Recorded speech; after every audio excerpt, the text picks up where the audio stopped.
My game of the week, we have number 4th ranked Penn State, currently 5-0 on the year, going on the road to take on the Iowa Hawkeyes, who are currently ranked 3rd in the nation according to the AP Top 25 poll. They're also undefeated on the year. This game is going to be played on Fox, 4 p.m. Eastern Time kickoff. Iowa is a 2-point favorite in this game. Now, many people last week thought that Iowa was going to be on upset alert against Maryland.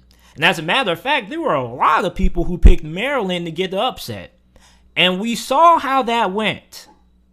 A lot of turnovers later, Iowa was walking out of Maryland with a big victory. They put 50 points on Maryland. Now, a lot of people, when you look at this Iowa team, they keep saying they're not going to be able to sustain having turnovers every single game. There's going to come a game where this defense is going to be able to force any turnovers at all. And there will be a time when Iowa's defense isn't going to be able to force a turnover. There will be a game when Iowa's defense doesn't force a takeaway.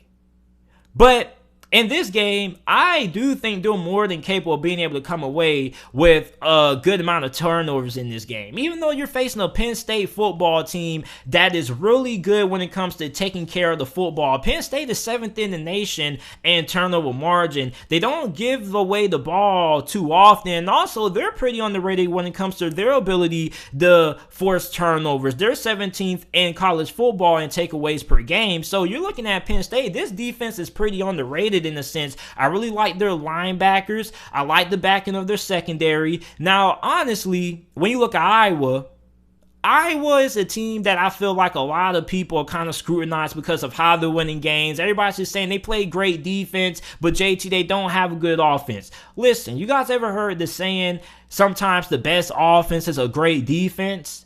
That's what I'm seeing with Iowa. They forced 7 turnovers last week, 6 interceptions and a fumble. Now, we're probably not going to see them force 7 turnovers this week against Penn State, but I definitely feel like this defense is more than capable of coming their way with an extra possession or two, and they're going to need it because this offense reminds me a lot of the Pittsburgh Steelers from 2019. Not just this offense, but this Iowa team reminds me a lot of the 2019 Pittsburgh Steelers. For those of you guys who don't watch a lot of NFL football, in 2019, the Pittsburgh Steelers lost their starting quarterback, Big Ben, really early in the season. And there were a lot of people who were saying that Steelers season was over, and the Steelers ended up going 8-8 that year, almost made it into the playoffs. And the way they did that was because they had a phenomenal defense that was able to get a lot of stops, a lot of turnovers, and they were able to put the offense in positions to put points on the board, and that's what this Iowa defense does really good. Even when they don't come away with turnovers, they're really good at making sure that the Iowa offense has a short field to work with. And when you look at this Iowa's offense either has a big one-play touchdown or they're going 3 and out. And Iowa's offense is really abysmal. Iowa's offense could come on the field and you could literally go get you something to eat from the kitchen, come back, and they're punting the football. Now, their quarterback, Spencer Petras, has played pretty solid over the last couple of games, but Hawkeye fans know that this offense is really nothing to write home about. You don't really have a dynamic group of wide receivers. Your offensive line is decent, but Tyler Goodson, their talented running back, one of the best running backs in America, is the guy who you want to get the football to, and you probably want to make sure that he's able to get somewhere between 25 to 30 touches in this game, because if I was going to win this game, not only is it going to be won by great defense, but you're probably going to have to put the ball in Tyler Goodson's hands a lot. Now, when I look at Penn State, I'm interested in seeing the matchup of their wide receivers like Jahan Dotson, who currently has 35 receptions, 446 receiving yards, and 6 touchdowns. Parker Washington against the secondary and defensive backs of Iowa, because I think that's going to greatly determine who's going to be able to win this game, because Iowa's defense is phenomenal.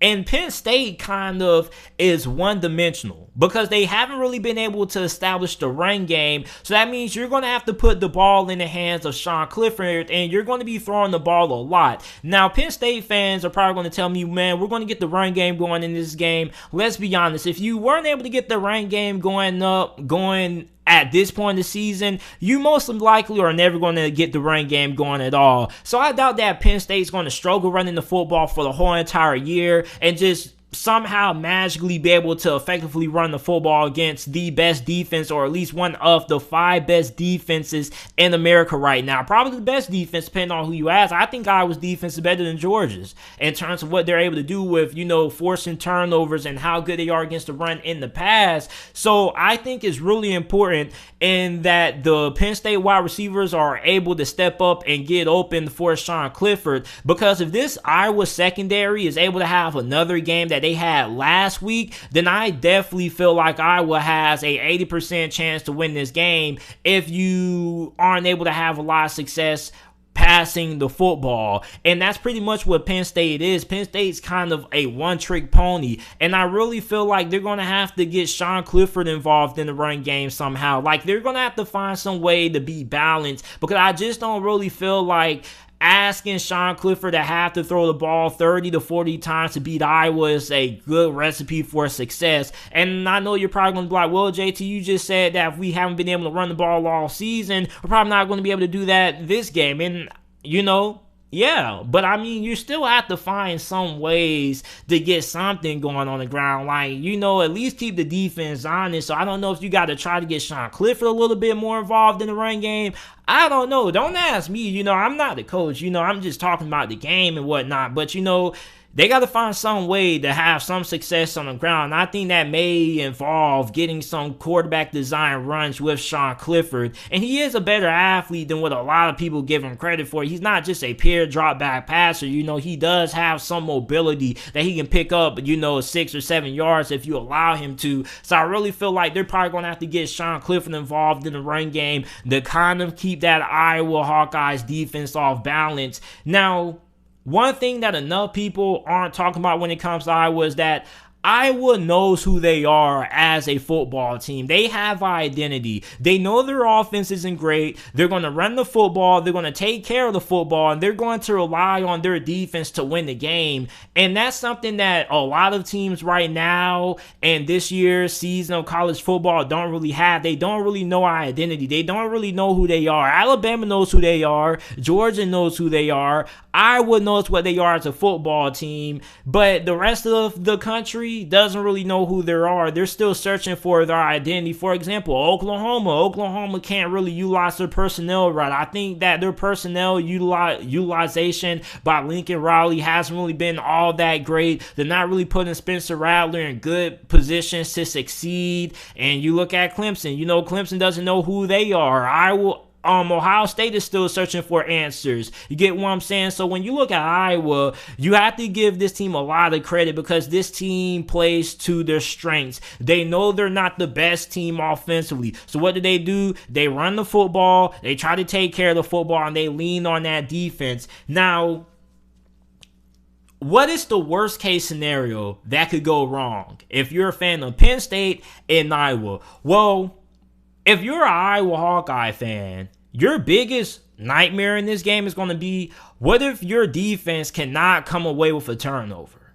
Because if I was going to win this game, they're going to have to do it by forcing at least a turnover or two. But if they're not, I think they're going to be in a lot of trouble because your offense is pretty much dependent on how good the defense performs. Because if the defense is able to force the opposing team to go on 3 and out, then they're going to most likely get the ball back and they're going to be in good field position. But if your defense can't even force a turnover, there's going to come a point when your offense is going to have to be able to sustain the drive. Because eventually, if you can't score and you can't sustain drives, your defense is going to continue to be coming back on the field, and eventually they're going to get tired and they're going to get gassed. So if Iowa can't force a turnover, Iowa Hawkeye fans should panic. Because then that means that your offense isn't going to be in good field position. That means your offense eventually is going to have to get something going. Because if this defense has to continue to come back on the field and the offense continues to go 3 and out and not do anything and waste possessions,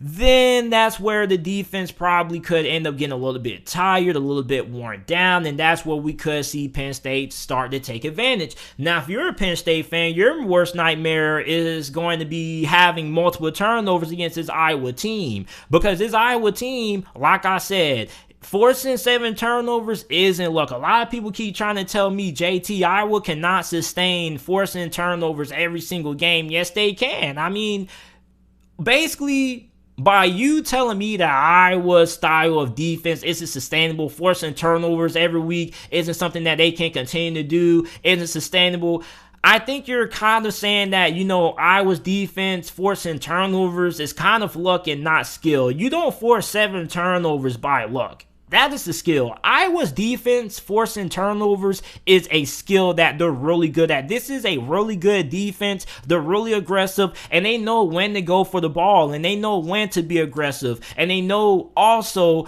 where they're at on the field at all times. They're also really high awareness for a lot of players on this Iowa Hawkeyes defense. They have high awareness. They have high football IQ. They know the proper positions to be at all times. So I don't really think that Iowa forcing turnovers is, something that can't be sustainable, like how a lot of people try to make it out to be. Like, you don't force 7 turnovers by fluke, and it's not luck. You get what I'm saying? Like, I don't care who you play. I don't care if it is Maryland. I don't care if you force 7 turnovers against an FCS school. To force 7 turnovers is really impressive. So for Penn State, if you have two turnovers in this game, you're going down. Because you cannot afford to give this Iowa team any extra possessions, and you can't afford to give a struggling offense extra possessions or extra field position, because when you have an offense that's struggling, you don't want to help them out. You want to force them to drive the length of the field. You don't want to give them a short field. You don't want to throw an interception and then they only have to go 30 yards to get a field goal or to get a touchdown. You want to force Iowa's offense to drive down the field. So for Penn State, if you have 2 or 3 turnovers in this game, you're going to lose this game. Now, good thing is that you don't really turn the football over that much.